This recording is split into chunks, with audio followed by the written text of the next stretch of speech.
What's up YouTube? I'm Tactical Fork, and in today's video, we are going to be continuing our series of Grandmaster Nightfall boss rooms in Destiny 2.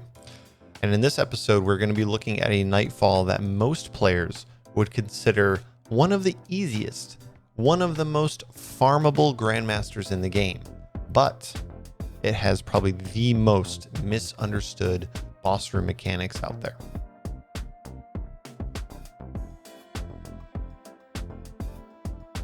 That's right, I said it. I was, up until doing the research for this video, one of those Destiny Guardians that thought, man, the enemies just keep spawning in the boss room of the Insight Terminus Grandmaster Nightfall. And boy, was I wrong. There are very specific mechanics that dictate enemy spawns in this encounter, and we're going to go over what those are in each phase of combat with Kargan. Before we get into that video content, I do just want to remind you that I do stream on Twitch every week.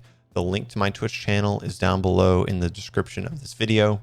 Also, please like and subscribe if you enjoyed this content. You can also check out my previous video on the Glassway boss room encounter mechanics up here at the link in the corner.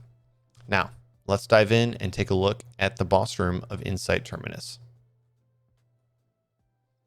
Welcome, Guardians. You have made it to the boss room of Insight Terminus Grandmaster Nightfall. Hooray! As we get started, we're going to be covering each phase of battle. I'll also be covering some tips and tricks along the way for just Grandmaster boss rooms in general. But we're going to start with the first plate to capture. It's best to do this immediately as soon as you get kind of teleported into the boss room. All of you should be on that plate capturing it as quickly as you can, because once Kargan goes immune, there are 4 legionaries and 5 war beasts that spawn in and will immediately start rushing your plate. Cap the plate ASAP, killing adds kind of in the middle of the room as they rush you, and you should have plenty of time here to capture the single plate. And once you capture this plate, Kargan now becomes damageable. Load him up with whatever you got. This was a Season 14 Grandmaster Nightfall, which meant we had access to the seasonal artifact mod Breach and Clear, which did a good deal of damage when using grenade launchers. So that's why you're seeing me use Anarchy, as well as another grenade launcher in my energy slot to try and get as much damage as we could on the boss when he's damageable. It is important to note that when Kargan does come down from his protective bubble in the sky, he spawns in 8 legionaries during this damage phase. That is a maximum number for this round, meaning that no matter how many legionaries you kill during this damage phase, Kargan will respawn up to 8 legionaries. Those spawns are they're health gated, so once you damage Kargan enough, he's going to spawn in new legionaries, and I highlighted that moment in the clip there. So, let's say you're working on damaging him, you end up killing 4 legionaries, Kargan goes to spawn in more adds. He's only going to spawn in the adds that you killed before the last spawn, up to a maximum of 8 legionaries.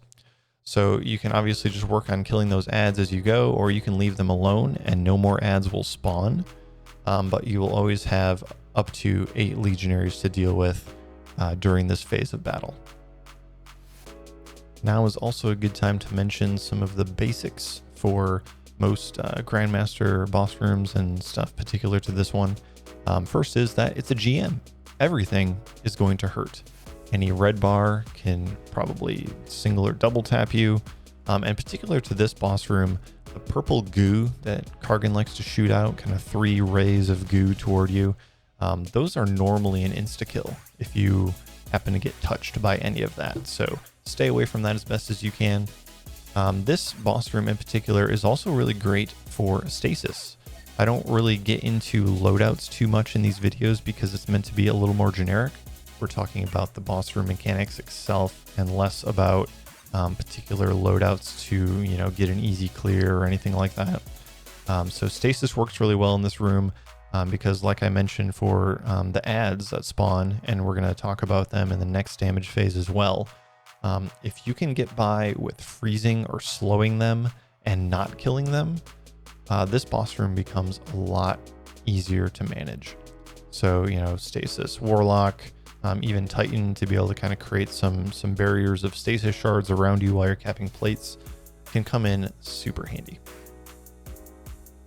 Okay, once you get Kargan down to about 50% health, he will go immune once again and go up to his bubble in the sky, and now all 3 Vex plates in this boss room become active, and you must capture each of them in order to get on to the next damage phase. This is a very important moment in the Grandmaster because you're now dealing with adds once again, and the add spawns in this phase of battle are a little more complex than before. You know, before in the first plate phase, you had a maximum of 8 legionaries, but now when Kargan goes immune, you will have 4 gladiators and 4 legionaries spawn in. If you don't kill any of them, nothing else spawns. That is a very important point to make right now, and that's why stasis can become so useful in this boss room, because if you don't kill anything, nothing else will spawn the entire time. If you keep all of those enemies alive, you're good to go, which is obviously not what you're seeing here in this video. We had a fire team, we were just trying to kill stuff, and that's the natural inclination for most people that, you know, play a first-person shooter. You're just shooting things and killing things as you go. But that's what makes it feel like the enemy spawns are infinite, but they're not. So that's the first point to make. If you don't kill anything, nothing else spawns. If you do kill something, make sure it's not a legionary. If you happen to kill a legionary during this phase, that will spawn in 2 incendiors and 8 war beasts. So before just having to deal with, you know, 4 gladiators and 4 legionaries, if you happen to kill 1 legionary, you now have 4 gladiators, 3 legionaries, 2 incendiors, and 8 war beasts to deal with. That is a lot of stuff. That's a lot of baddies. So be mindful of that. Now, I did say that only happens if you kill a legionary. So go ahead and kill those gladiators. Please, just kill them. If you kill any number of them, 1 of them or all 4 of them, nothing else will spawn. The legionaries are the key here to additional add spawns. And it's important to note that if you kill a legionary along with any other number of adds, so let's say you're actually just trying to be a good guardian, you're trying to kill all the gladiators, but oops, you killed 1 legionary as well, Kargan will spawn back whatever was killed. So not only are you getting those incendiars and war beasts that spawn when you kill a legionary, Kargan is also going to spawn back the legionary you killed along with anything else that was killed beforehand. So important to keep that in mind. Kargan will spawn back whatever was killed once you kill a legionary as well.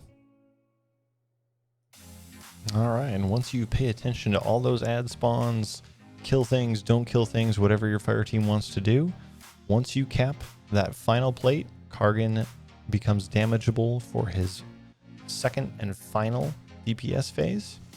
During this phase, you will have whatever enemies remain from the previous phase.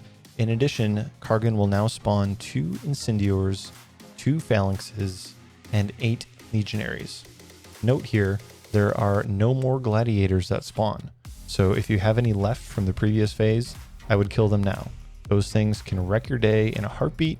Get rid of them, so that way you can worry about the other adds and then just chip away at Kargan for the rest of the fight. And that's it.